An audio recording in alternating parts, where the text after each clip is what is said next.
We continue coverage of an officer-involved shooting that happened in High Point. Authorities say the officer injured has been released from the hospital and is back home. And once discharged from the hospital, the suspect will face a number of charges, including assault with a deadly weapon. Spectrum News reporter Rilwan Balogan joins us now from the Walmart where it happened. And Rilwan, what's the latest? Yeah, we now know that the officer was shot in his left hand, right in between his pinky and his ring finger here at the webbing right there. He went to the hospital. He was able to get 5 stitches. All while this was going on, the investigation on the use of force was underway. As we get a closer look inside the Walmart, you can see the chaos and hear the panic from witnesses. Don't kill him. High Point police say this is just a fraction of what they had to deal with Sunday night when an officer responded to a trespassing call. A subject was sitting near the restroom. He was refusing to leave, and then he made some statements about someone wanting to shoot him. When the officer arrived, he spoke with 26-year-old Tyler Carrico for about 3 minutes, just trying to understand what was going on.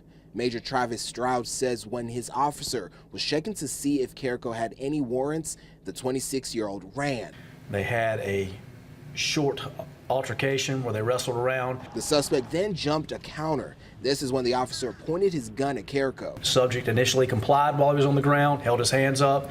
The officer holstered his weapon and then went and tried to put him into handcuffs. Stroud says the suspect then started resisting arrest, which forced the officer to draw his gun again. At some point in time, while the officer was standing there with his gun drawn, the suspect reached up for the gun and actually grabbed the officer's weapon. He says at this moment it's unclear who actually fires the weapon, but the officer was hit. The suspect ended up letting go of the gun, breaking free. He jumped over the counter and a short foot chase ensued. At this time, the other officers came in and tackled Carrico down. That's when the person behind the camera started rolling.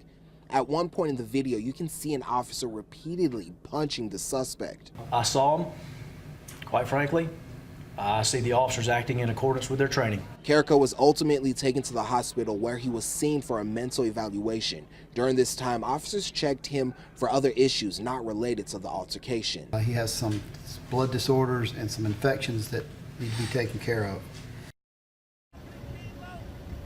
During that same check-in, investigators now believe that the suspect had a portion of the bullet in his ankle. Now, the officer, once he returns back to the department, he won't be on administrative leave, but rather once he's healed up, he'll be able to go back to his normal schedule. Reporting in High Point, Rilwan Balogan, Spectrum News.